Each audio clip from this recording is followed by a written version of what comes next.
আসসালামু আলাইকুম, সবাই কেমন আছেন? আশা করছি সবাই ভালো আছেন। ব্লগটা শুরু করলাম, দেখতেই থাকেন। আজকে ব্লগটা শুরু করলাম লাঞ্চ থেকে। যে রিফাত খাইতেছে, রিফাতের আব্বুর খাওয়া দাওয়া শেষ। এই যে বসে খাওয়া দাওয়া করতেছে। আজকে বাসায় পানি ছিল না, ওর নানি ভাত দিয়ে গেছিলো বাটির মধ্যে, এই যে কটা খাইতেছে। আর আমার পায়ে প্রচণ্ড ব্যথা, আমি কাজ করতে পারতেছি না। এখানে ওরা সকালে খাওয়া দাওয়া করলো, আর আমি রুটি কলা এনে দিছে খাইতেছি, কারণ আমার অসুস্থ, তাই আমার খাইতে মন চায় না ভাত। আজকে ডিম দিয়ে বুটের ডাল রান্না করব। এখন বসাই দেব চুলাতে। আজকে এই রান্না বান্না করবো, অসুস্থ মানুষ। কতগুলো থালবাটি পড়েছে, এগুলো সব মাজা ঘষা করবো। আর এইটা বসাই দিলাম হোক। এইখানে আমি ডিম সিদ্ধ দিয়ে অনেকগুলা থালবাটি নিয়ে আসলাম মাজার জন্য। আজকে 2 দিন ধরে অনেকগুলা থালবাটি জমে গেছিলো, এগুলো সবগুলো আমি ভালো করে মাজা ঘষা করে নিব। সকালে খাওয়া দাওয়া মোটামুটি আমাদের হয়ে গেছে। এখন ডিমটা সিদ্ধ দিয়ে দিলাম, আর এইখানে থালবাটি কটা মেজে নিলাম, ঘর দোয়ার ভালো করে জারটার দিয়ে নিছি। তারপর মাজা ঘষা করে তারপর গোসল টোসল করে আসবো। আরও বাকি কাজ আছে, এগুলো করব। আর অনেক কাপড় চোপড় আছে, এগুলো ধোয়া হয় নাই। আমার হাত আর পাটা ভালো হইলে তারপর আমি এই সব কাপড় চোপড় ধোবো।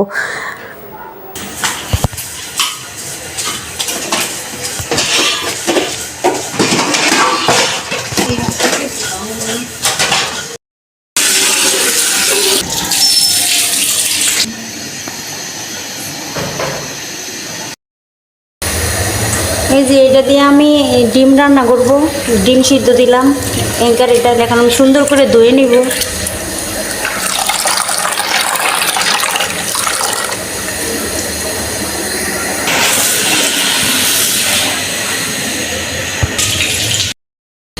আমার ডিম সিদ্ধ হয়ে গেল, আর আমি ডাল কটা ভালো করে ধুয়ে নিলাম।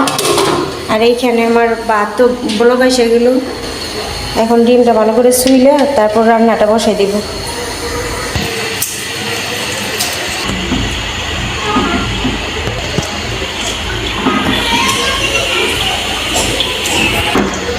এনে তো এদিকে নিয়ে তো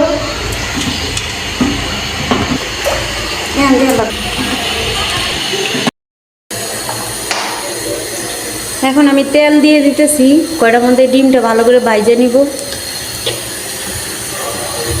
তেলটা গরম হোক।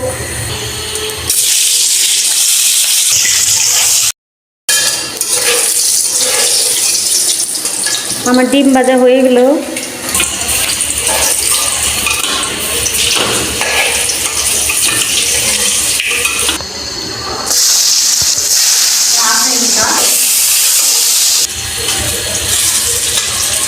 আমি বলে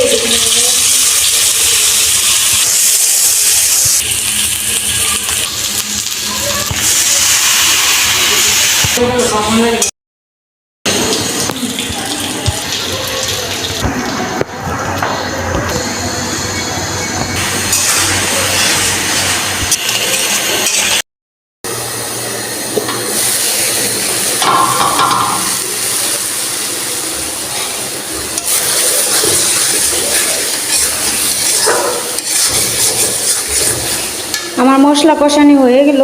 এই যে দই রাখা ডালগুলো আমি দিয়ে দিব, অল্প অল্প করে দেই। এই কটা নাড়াচাড়া দিয়ে নিই ভালো করে।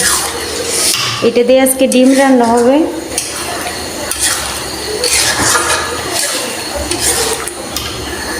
আমি ডাইকে দিলাম, রান্নাটা হোক। ওইখানে আমি রান্না বসাই দিয়া ঘরটর ঝাড় দিয়ে নিতেছি ভালো করে। আর আমার জুতা পরা অবস্থা, কারণ আমার পায়ে সমস্যা হয়েছে, মানে ব্যথা করে, পানি পাড়ানো নিষেধ, এর জন্য আমি জুতা পায়ে দিয়ে কাজ কাম করি। আমার ভাত রান্না শেষ হয়ে গেল। ওইখানে রান্না বসাই দিলাম আর ঘরটর ঝাড় দিয়ে নিলাম। আর এখানে বসে আছি, রান্না হোক।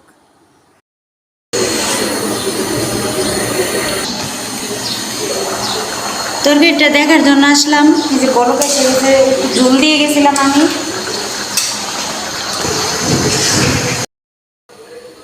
তোর সুন্দর মতো কষানো হয়ে গেছে, আমি এখন ঝোলটা দিয়ে দিব।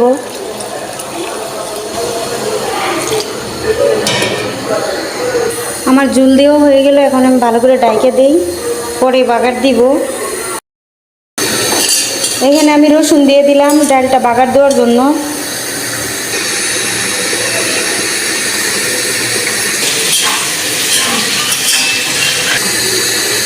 এখন আমি জিরা দিয়ে দিলাম বাগার দেওয়ার জন্য। রেডি হয়ে গেল, এখন আমি বাগার দিয়ে দিলাম।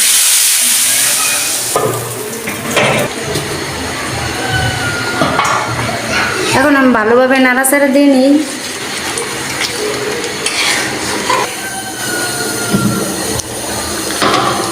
তরকারিটা বড় হয়ে গেছে, এখন আমি ডিমটা দিয়ে দিব। যে এখানে ডিম বাইজে রাখছিলাম।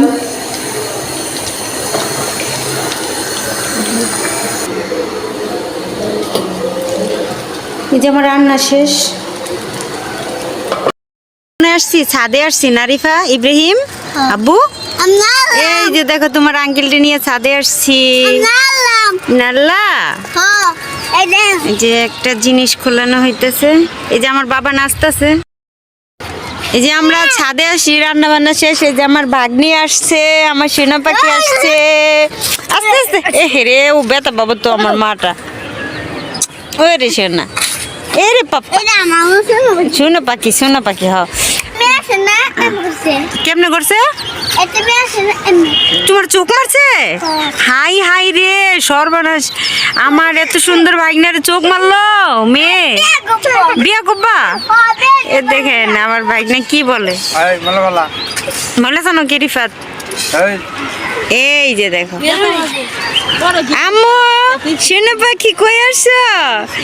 আম্মা ছাদে আসছো তুমি? কি করতে আসছো?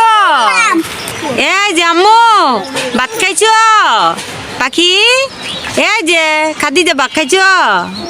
কি দিয়া, কি দিয়ে গাঞ্জি চোখে লাগার লাগে?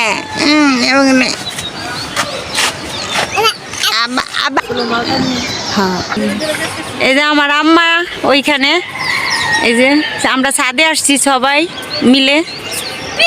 যে আমার বাগনা ডান্স করতেছে, ওইখানে স্কুলে অনুষ্ঠান হইলো তো এর জন্য আসছে।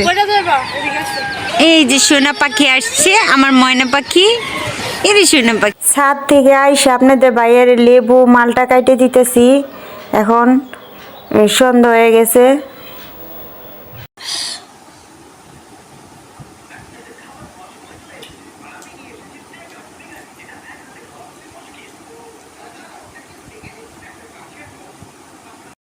সবাই সুস্থ থাকবেন, ভালো থাকবেন, সাথী ফ্যামিলি ব্লগের সাথেই থাকবেন।